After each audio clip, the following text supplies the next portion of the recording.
Welcome into the TexAgs Rewind presented by Specs. We are in the Rollo Insurance Studio.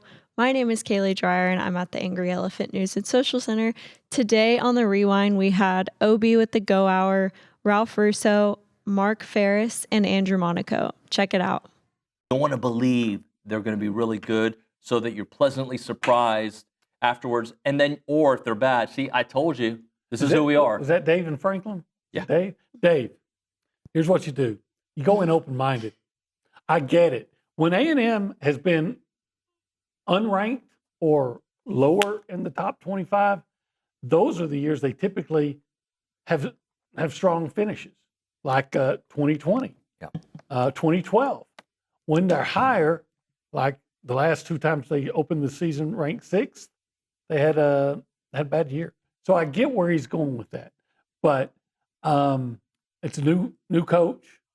Every year is a new year. Yeah. Just be open-minded. Just enjoy the story. Be open-minded. Here's the deal. Last year, they probably did what we all thought they could do, 8-4, right? But the way they got to the 8-4 is what I think hurt, right? Because then as the season is developing, you start really believing, as you should. You're 7-1. You should believe there's a chance. There was a chance. I mean, like you said, they're 7-1. They've just beaten a ranked top 10 Missouri and a top 10 LSU, and changed quarterbacks, have all this momentum. And I felt really apprehensive about going to South Carolina because, SEC road games. But I thought, they'll pull it out. And then, that second half was a disaster. But I thought they'd absolutely go win at Auburn. Then they didn't, got behind 21-0 and came back. And what's funny is how many times the Aggies got off to a slow start, came back and regained the lead, and then just wasn't able to hold it. Yep. Let's hear from Coach Elko on what is different.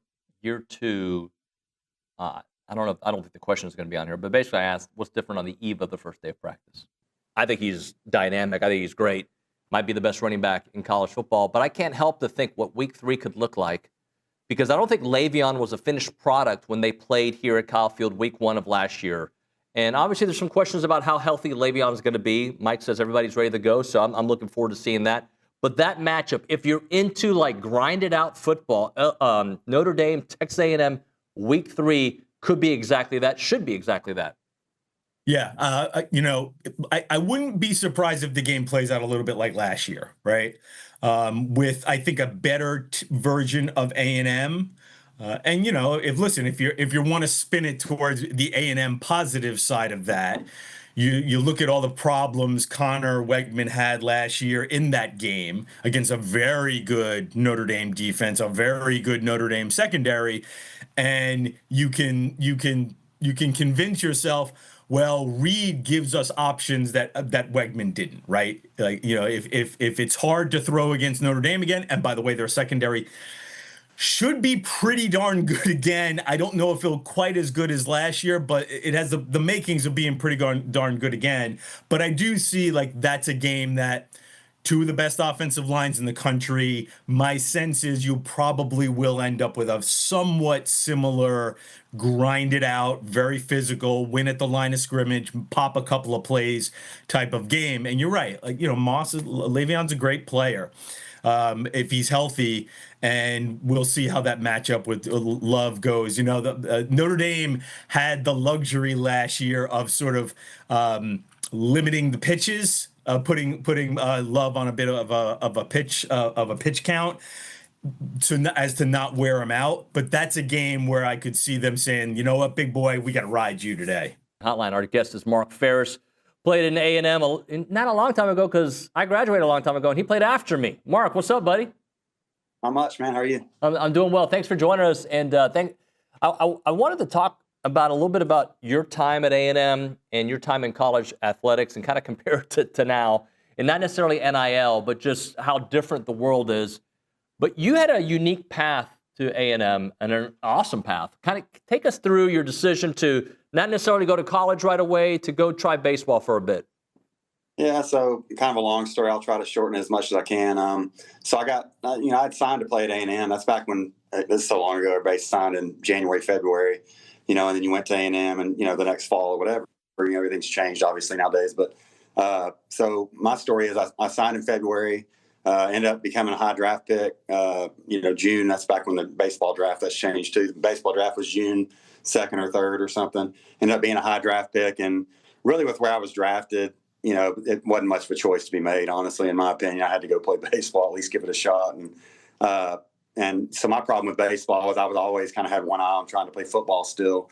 Got to AA my last year and had a good year, had about 280, and was moving my way up and kind of had a chance to probably make it. I was in the Pirates organization, Pittsburgh, and then from there I played. What happened was my last year I played with a couple of guys that were probably they were 23 or 24, maybe a little older than that, 25, and they were having to go get jobs in the off season and whatnot. And a 2-4 Wednesday, Andrew Monaco double segment, buddy. How you doing? I am great, my friend. Thanks for having me. The voice of the Aggies here with us.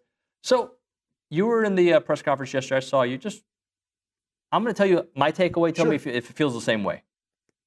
A quiet confidence, which we've gotten used to with Coach Elko, right? Sure. But the whole team has adopted that.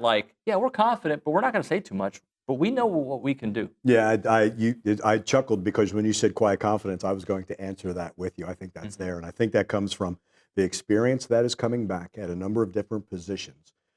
And I think it's also that you look at the track record of Mike Elko. The second year is an improvement from the first year. Yeah. And we've talked about this before about how he's so good wherever he has been in retaining players and by retaining an offensive line that has a little chip on its shoulder and an entire running back room that has a little chip on their shoulder. Now a back end that has played together. Mike said this, that you had 7 people on that defense that had come from different schools. Now, you don't have that same number coming into this year. So if we talk about camaraderie and we're going to learn it from Marcel and Casey Concepcion, and Marcel's already said they've got it because he helped recruit them and what they've done together. All right, make sure you like, comment, subscribe, and tune into the show tomorrow at 8 a.m.